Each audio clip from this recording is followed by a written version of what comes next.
On episode 333 of the 40 Plus Fitness podcast, I do a replay of my presentation I did for KetoFest called Keto Energy, What Now? You can find the full show notes for this episode at 40plusfitnesspodcast.com/333.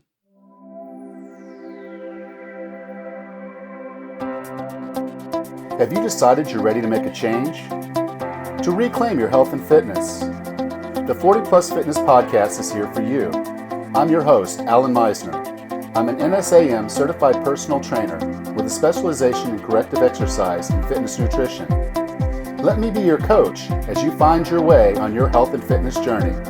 All right, let's go.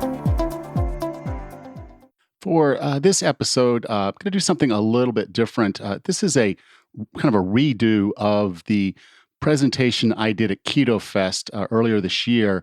We had some technical difficulties with my session, and the recording was not saved. So I'm going to redo that presentation. I do have the slides available. I'll put a link on the show notes for this.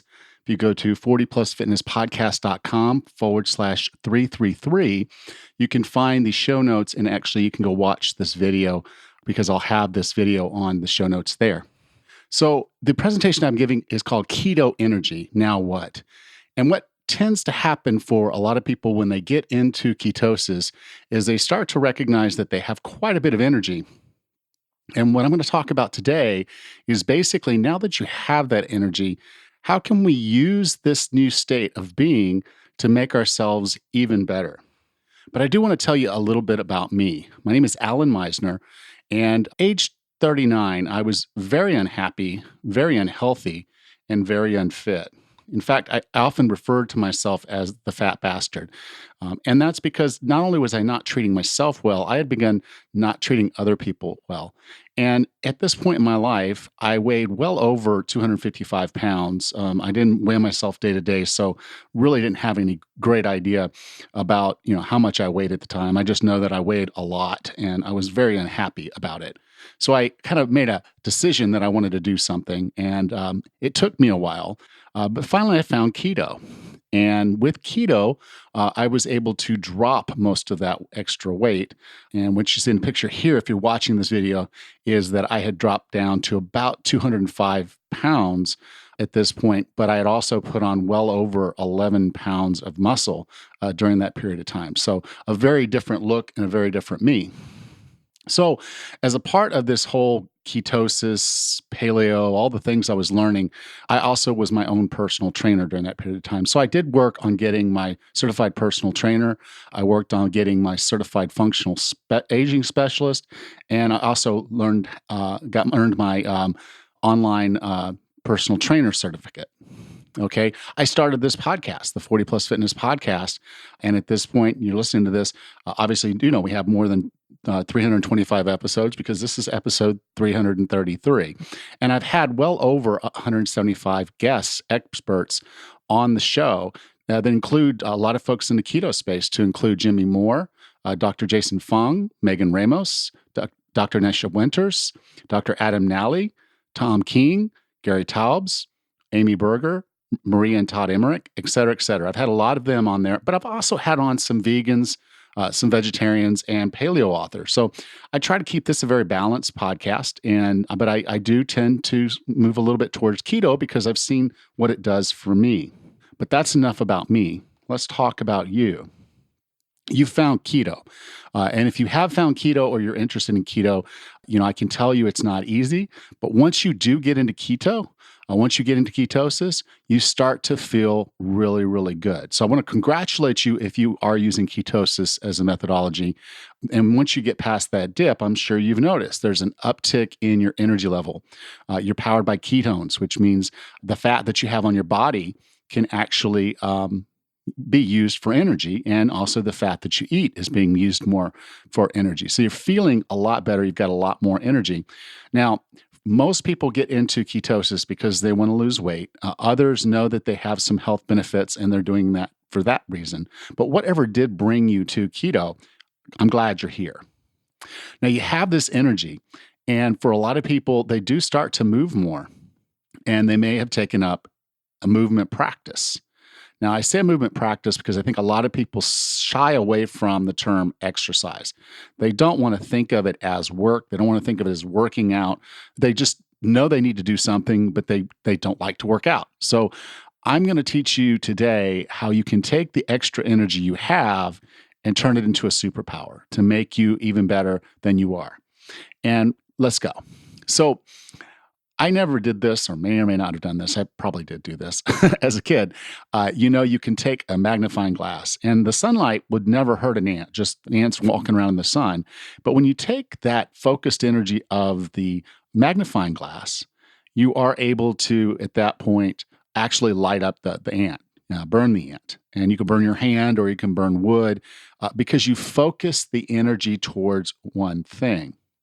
Okay, so imagine that if you focused your keto energy on the things that matter most to you, and for most of us, what I call wellness is health, fitness, and happiness. Now, keto is already going to do some things to get you to the health part. It's the movement practices and the resulting benefits that you get from both being healthier and more fit that are going to help towards the happiness goal. So, as I say here again, wellness is being happier, healthier, and more fit. So, what's your why? You got into keto, like I said, maybe to lose weight, but you didn't stay dedicated to the keto principles and doing the things that you did just because you wanted to lose weight. You probably had some people in your life, some things in your life that you found very, very important that you wanted to be around for. Mine was initially my daughter, Becca. So for a why to be good for you, to be the right kind of why to drive this focus, it has to be deep, it has to be emotional, and it has to be generally fixed. So when I say deep, I always tend to bring up the concept of self-love. Do you love yourself enough? And I know that's a really hard question for people, but and I wrote this in the upcoming book. Love changes us. Self-love empowers us. When we start our wellness journey from a place of self-love, nothing can stop us. So as you're thinking about your why, I really want you to go deep on this. It can't just be to lose weight because you'll lose the weight and then what? Or you won't lose the weight and then what? It needs to be something that's really, really important to you. It needs to be emotional. I got married, and so my why is very emotional. I have my family with me. I want to be around to help them. I want to be around to do things with them, and I want to be able to go and do those things with them on their terms. And it needs to be generally fixed. As I noted, mine was originally with my daughter. Then I got married, so now it encompasses my wife, my children, and my grandchildren. Now, if you're doing this because the doctor said you need to lose some weight, that's great. But I'm just telling you, for the long term, really getting things done, you're going to need a really solid why. For most of us, it is going to be our kids. It's going to be our family. And that's, to me, one of the best whys that you can have. And then you need to set a vision. And when I talk about vision, if I look at what Webster says it's one of the definitions they have is a thought, concept, or object formed by the imagination. I define a vision as you living your happiest, healthiest, most fit life that you can imagine. So if you sat down and thought about what you really want your life to be like, what you want to be capable of doing, what does that person feel like? What does that person look like? What does that person have going on a day-to-day basis? What are the lifestyle things that you can enjoy when you get to that vision of wellness? And that's what I want you to kind of look at. For me, it was being able to do the Tough Mudder with my daughter. I want to not just be able to do things with her. I don't want to be a spectator. I want to be there with her. So finishing the Tough Mudder with my daughter was a big part of how I was able to focus my keto energy and make it something special. So again, I didn't want to just live longer. I want to be an active participant. And then there's a kind of a side vision here is that I understand as we get older, many of us are going to lose our independence. And it's not something that's very exciting. But I want to be that guy at 105 that can wipe my own butt. I want to be independent as long as I possibly can. I don't want to be an invalid. I don't want to be dependent on people to take care of me. So, another big portion of my vision is really about keeping myself in the kind of shape where I can take care of myself. Now, a lot of people like to use these terms. So there's resolutions. They make their New Year's resolutions, and I know that's half a year away. But people will make their resolutions, and really only about 9.2% of New Year's resolutions succeed. And I bet if they broke that down into the ones that relate to health and wellness, I bet that number's even lower. Diets, okay?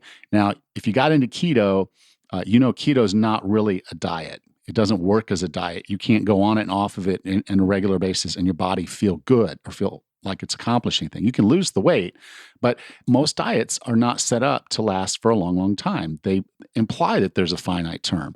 So that's another word that I think is very, very weak. And then willpower. Willpower is defined as a finite resource, which means there's a concept to say if you have more decisions to make, you're going to get to decision fatigue, and that fatigue will destroy your willpower. And that's why a lot of people struggle with the decisions they're making later in the day, is because their willpower gives out. And all of these terms, they're all designed to fail. The resolutions, diets, and willpowers, they're all weak words. I mean, they're all set up for us to fail. Everybody knows that people don't follow through with their New Year's resolution. People are almost proud to say, I have really poor willpower. So they're giving you permission to fail. And I think you should use a different word. And the word I would tell you to use is commitment. When you're committed to something, you do more. You're less inclined to cheat, and you always know where you're going and why. So through an act of self-love, you have to make this commitment to yourself. You have to make a commitment. And the commitment's a pretty easy thing to do if you've taken the time to develop a really good why and a really good vision. Because a commitment, or the vow that I have my clients make, is they marry their vision with their why. So vision plus why equals a vow. So I can say, because I want to be there with my children and my wife and my grandchildren, and because I want to remain independent, I will keep my health and fitness and wellness in check. And so that's my commitment to myself. I wrote it on here a little bit differently. What I said is, I will put in the time, the effort, and the discipline to obtain health and fitness so I can enjoy all of the activities that my children, grandchildren, and wife enjoy. So this is a version of my vow, my commitment to myself. And that's where all this focus comes from. So right now is the best time for you to consider making this kind of commitment, because you've done something already pretty special by getting into ketosis, and you're beginning to educate yourself on nutrition in a way that you never have before, and you're trying things out on yourself. So you're learning about your model, about you, each and every day. And now you have some energy coming from the ketones that will give you the opportunity to really improve your fitness in ways that were never possible before. So let's talk about movement. The body was designed to move. If you don't move, you die. You'll get bed sores. There's the thing called sitting disease, which now, again, a lot of us working in offices are starting to recognize that all that time sitting is really, really unhealthy. In addition, our body has this lymph system. Now, the lymph system in our body is actually responsible for moving the toxins out of our body. And so as you look at the toxins in your body, they get into the lymph system. The lymph system, unlike the heart and unlike the lungs, there's no muscle to actually just make that work.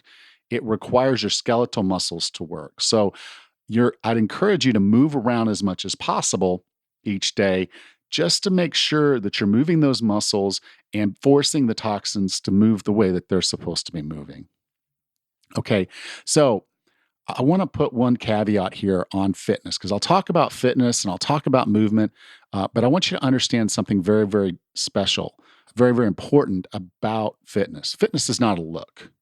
Fitness means that you can do the things you want to do in your life. So your view of fitness, what you need for fitness, could be very, very different from what I want with fitness, what I need. So You need to set your path based on your vision of what it looks like. For me, it was being able to complete things like Tough Mudders with my daughter and my family. Yours might not be anything like that. Yours might just be being able to spend time going to the mall and running around, or going to the zoo and running around with your grandchildren. It could be a very, very different fitness level. Okay. So as you start to look at your fitness vision, one thing I want to say is practice is going to make perfect. I mean, I put it in the presentation somewhat as a question. We're never going to be perfect, but if we get out and start moving, we're going to get ourselves feeling better. And by feeling better, we're going to be happier. And that's going to make us have more energy to do more movement. But that movement should be aligned to your vision. So if your vision is to be able to run around with your grandchildren and be able to pick them up and deal with them, then you don't necessarily need to be training the way I would train to do a Tough Mudder. So your alignment, your work would be more on how do you keep up the strength to keep up with your kids, to pick them up, to do the grandkids, to do the things you want to do. How do you keep the endurance to keep up with them? And then other things as you go along, there's mobility, balance, and speed. So those are the core modalities that focused training should work on: strength, endurance, mobility, balance, speed, agility, etc. Okay. This won't make a lot of sense as I talk through on the slides on the podcast, but I want you to bear with me. Here's an image of a woman who just really slumped over in the shoulders. Her head's down. She's carrying a bag of groceries in one hand, and she's got a cane in the other. And the reason she's struggling is because she doesn't have the strength to do the things that she wants to do. She is able to carry a shopping bag. She needs a cane. She's struggling with that bag and eventually may not be able to do her own shopping. The reason she's struggling is because of a thing called sarcopenia, which is a wasting of muscle, and osteopenia, which is a wasting of bone. And so if she's losing bone mass and she's losing muscle mass as she ages, which starts around age 35 and then just continues to go, speeding up after 65, you're losing a lot of muscle, you're losing a lot of bone density as we age. And strength training can reverse that. One of the core reasons people lose independence is because they just don't have the strength to do the things they want to do. Additionally, having a good strength training program will help you retain muscle, which will give you a much better body composition. So we can talk about losing weight, we can talk about gaining muscle. In my mind, you can just focus on staying strong, and you're going to have a better body composition all the way around. And now here's another picture of a gentleman sitting on a bench with his head down and his fist.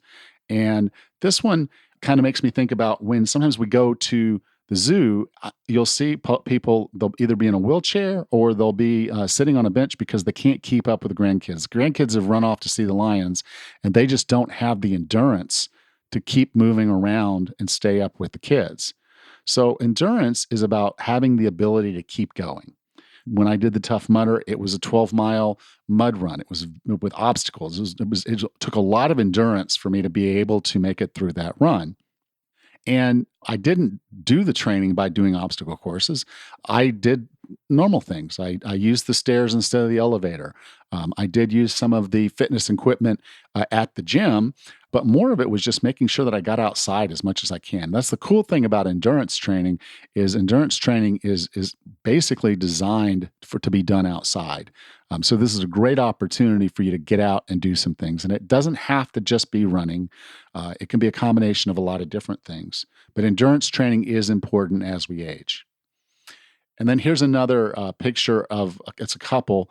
He's dropped his groceries and he looks like he's struggling to get down onto the ground and get his groceries picked up because they're just down. He's really struggling to get down to the ground. And that's because he doesn't have the mobility that he needs. Okay, we do a lot of time sitting at our work. Women have gone through a lifetime of wearing the high heels. So you're going to have some movement restrictions because your muscles have tightened up and they're not allowing you to move through the full range of motion. A lot of times when you have these muscle imbalances, you can have injuries and you have pain. So a lot of the back pain and a lot of the problems that people have is really because of movement imbalances, muscle imbalances that they have, that their body tries to compensate for while they're trying to do even everyday things. So having good mobility is going to allow you to prevent injuries and be able to get up and down and move around the way you're supposed to in the full range of motion when you need to. And then here's a woman, she's on the ground. It looks like she's fallen. There's another woman coming up to try to assist her. Falls are a big, big deal as we get older. And if you don't have good balance, you're very likely to be in the statistic that falls. 1/3 of people over the age of 65 fall each year.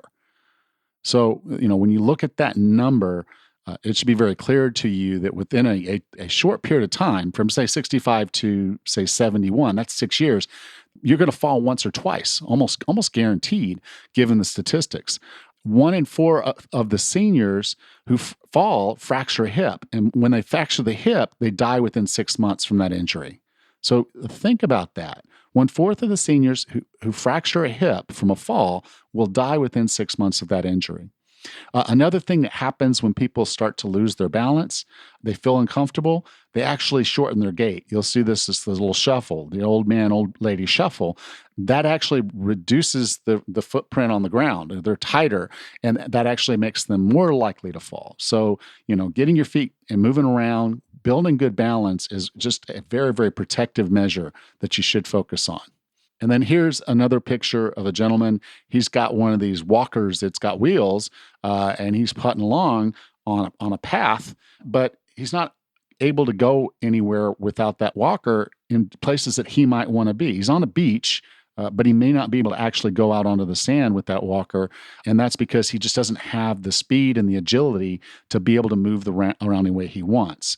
Now, there's a quote I love. It's by George Bernard Shaw, and it says, "We don't stop playing because we grow old. We grow old because we stop playing." So when you start looking at speed and agility and thinking of those as fitness modalities, those are the ones that really, really focus on the things that you want to do in your life. So if you want to be able to walk out onto the beach, you can work on your speed and agility to be able to do so. But that's going to take practice and training that's specific to whatever your needs are. If you want to continue to play tennis, or you want to start playing volleyball, those are all sports that will require some level of speed or agility, and this would be where you could focus your training there. So I have a picture here of Jack Nicklaus, and the reason I put this picture here is he was still playing professional golf at the age of 65. He actually won his last Masters title at the age of 46. So this is someone who, well over the age of 40, was still competing at a very high level because he was training specifically for the things that mattered most for him. And here's a picture of Louise Adams. Now, Louise Adams actually didn't start running much until she was older.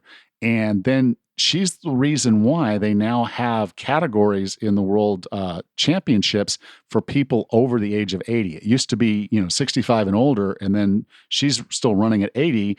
They're like, well, it's not fair that she's competing against people 15 years younger than her. So they actually started breaking them up, and they have groups all the way up, and by 5-year increments, all the way up to the age past 100. And that's a lot of that's because she's one of those senior runners that still was still out there running well into her late 90s.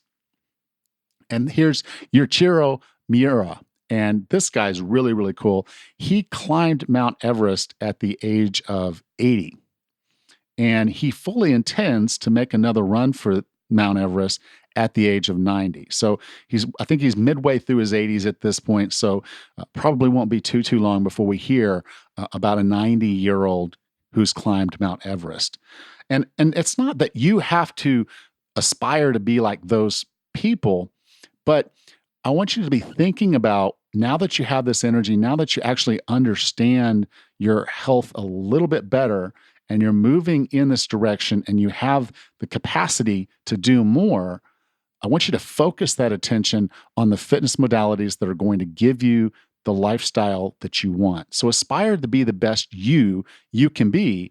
And you'll do that by setting a commitment with a good why and a good vision. and then charge off to that vision with the commitment that you're going to be there and do that. And then the best part of all this then is because you're taking care of yourself, you're becoming the role model for the next generation. You're teaching your friends, your family, your kids, your grandkids what it's like to work on and be successful at hitting your wellness goals.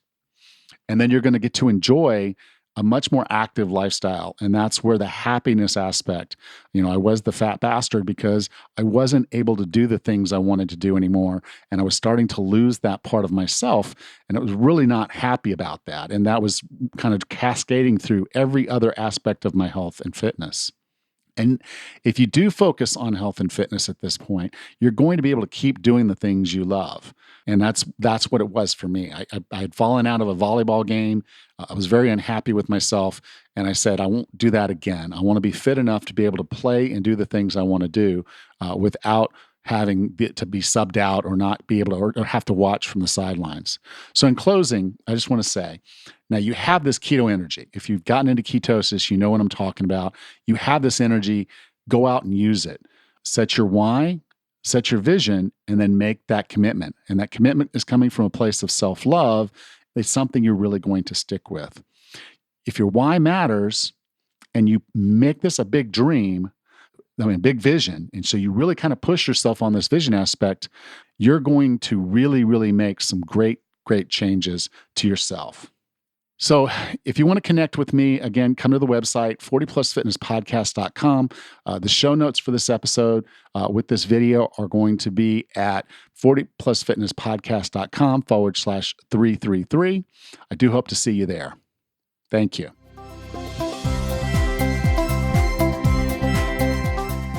I hope you enjoyed that redo of my KetoFest presentation. It is a shame we lost the original one. We just had some technical problems, but I was glad to redo it for you, and I hope you enjoy it. You can go to the show notes if you want to actually watch the presentation video. So go to 40plusfitnesspodcast.com/333, and I'll have the presentation video there. I also wanted to ask you a big, big favor. If you haven't left a rating and review for the show, I really appreciate if you do that today. You can usually do that through the app that you're listening on, or you can go to 40plusfitnesspodcast.com/review, and that'll take you directly to iTunes. The reviews really do help me get noticed. It helps us find people on the players because they see those reviews. They know what we're doing. They know what we're talking about. And that helps them make decisions about listening to the podcast so we can reach more people. So please go to 40plusfitnesspodcast.com/review or leave a review through your app there today. Thank you. I also wanted to let you know that this is going to be my last announcement of the Wellness GPS Challenge. I'm limiting this to 20 people that I'll be working with directly for 7 days to set their Wellness GPS. And I can tell you, the Wellness GPS is a game changer on your health and fitness journey.